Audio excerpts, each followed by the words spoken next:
All right. I have an interesting video topic for today, and that is don't be afraid to try new things because I might be getting locked into trying something new here. This is not my house, so before you go claiming that I'm stuck in the 70s, I'm not. This is not my place.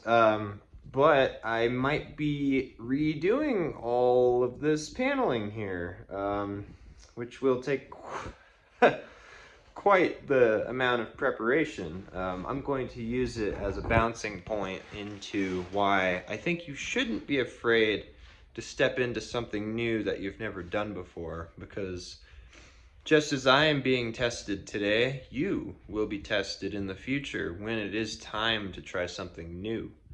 And don't be a coward. Just look into the ways that you can get it done, look into what causes other people to fail, and see what works best for you. Because, this year, as I've talked about in my previous videos, I'm looking to try many new things out, and uh,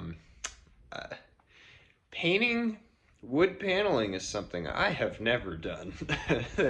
Preparation and doing all the right steps to get this 100% correct is something that I would definitely be going through trial and error because, well, like I just said, I've never done this before. But I think you shouldn't be afraid to do new things. And, I've been doing it for a week. Oh my gosh, I noticed that tick. That's a tick for me, is saying Anyways,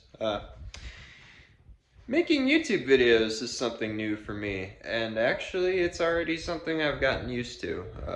I don't find this to be too challenging to do. I think the engagement will come more naturally as I can consistently improve on my speech abilities, how to talk to the camera and keep you captivated by what I'm trying to tell you. Yeah, this is something that I have never thought of doing before, but unlike starting a YouTube channel,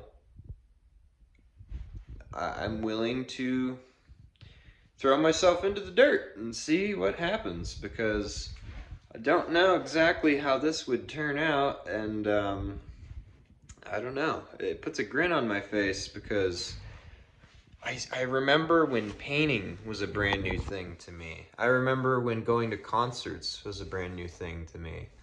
And that's something that you should not be afraid to do by yourself. If you want to go have fun, you want to go do something that no one else wants to do with you, go do it. And if you want to go to a movie and you have no one to come with you, go do it. Because just trust that when you go by yourself, no one's staring at you. No one's like, you see them sitting by themselves over there? No, no one cares. No one really cares. At the end of the day, when you go to bed and you put your head on the pillow, who is it that you're thinking about? I'll give you a few seconds. It's you. You're thinking about you. Sure, you might be thinking about what someone said earlier, or sure, you might be thinking about how you could have fixed a certain interaction. Always when we're in the shower, we're like, oh, that's what I should have said. Too bad though. But at the end of the day, usually we think more about what we're going to say and do than what anyone else will. So, do not be afraid to put yourself into risky and treacherous waters, because sometimes you might come out on the other side much stronger and much better than you were before you went into it. And I think the sailor analogy is a really good example in this case, because every sailor should wish for great storms, because going on flat, open sea the entire expedition does not make you very experienced. But when you go through some hardcore bullshit, you have to learn and you adapt quickly. And then after such ability to adapt, you unlock this power within you. Then you realize you can transfer that to just about anything. Anything new and daunting will become like routine if you do it enough times. Example, I used to climb the 32-foot ladders, even 40-foot ladders, occasionally. And, I didn't think I would ever do that. Are you kidding me? That looks really scary. If you're standing from the ground and you see somebody way up there, you could fall and it's over. It's totally game over. I don't really even care how you land at that height. You'd probably wish it was game over anyways. But I digress. Here I stand. I never fell, right? Knock on veneer, because I don't think that's wood. But yeah, you have to put yourself into some treacherous situations, because overall, that's when you develop the most. That's when you grow, and that's when you progress into this powerful being that you're becoming. Because if you just do things that aren't very risky, and you just do things that don't really challenge you ever, then you'll never change. You'll never grow. And growing is definitely, there's an expression, and it's called growing pains, and it's painful because of the uncertainty. It's painful because of the unfamiliarity, and that really is important to experience. If you do the same job for 40 something years, you'll probably learn all the ins and outs to it. However, you're so limited to just that one thing. If I was a carpenter and all I did was carpentry, or if I was a framer, I would learn so many things about woodworking.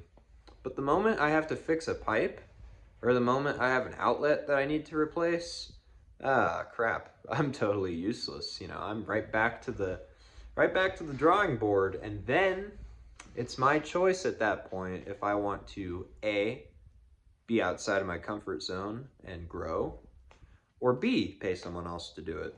Because sometimes in life, there are things that you should just leave to the professionals. But you gotta remember, even the most seasoned of doctors, the most seasoned guitar players, they were a novice at one point too. They jumped into the water head first without any idea how to swim. And they figured it out as they went through the process. And then they kept doing it again and again. Oh, ho, ho, ho, there it is, the again and again. Hey, let them do it again. Yeah, anyways. You have to force yourself into this uncomfortableness, because that is where you develop the most. And then in hindsight, you are the most proud of yourself because you did it. You came out on the other end, and there's really nothing wrong with failure, or there's really nothing wrong with messing up. I'll put it that way. Failure is so harsh. Failure is so powerful. It's a powerful word. You gotta be careful which ones you throw around. But messing something up, it might not be the end of the world, because if you can fix it, then you get another chance. You get a second shot. And if I get this job looking like crap, well, hopefully I don't do that, but it could be fixed. It's not totally, without any shadow of a doubt, fucked. And you have to go into most things with the belief that I'm going to get it right anyways, and if in the process you don't, then try again. Try again. And trying again is quite a beautiful thing, because now you go into it with some ideas that you didn't have before, and you learn what didn't work, and then you might have a whole new outlook on what you're actually doing. So, for everyone who's watching this, for all 20-something of my consistent viewers, thank you. Just approach new things with an open mind, because you will be surprised at how quickly you learn and adapt, and how fast things just work out in the end for you. And it's not actually that scary. It's the overthinking that makes it so scary. And, like we talked about previously, overthinking truly sucks. You gotta just jump head first into the water. If you don't know how to swim, figure it out as you go. because that is so much more rewarding than researching it, looking into it, seeing how other people swim, trying it for yourself, not getting it right, and then believing, I can't do it, I don't know how to. Yes, you do. Just give it time.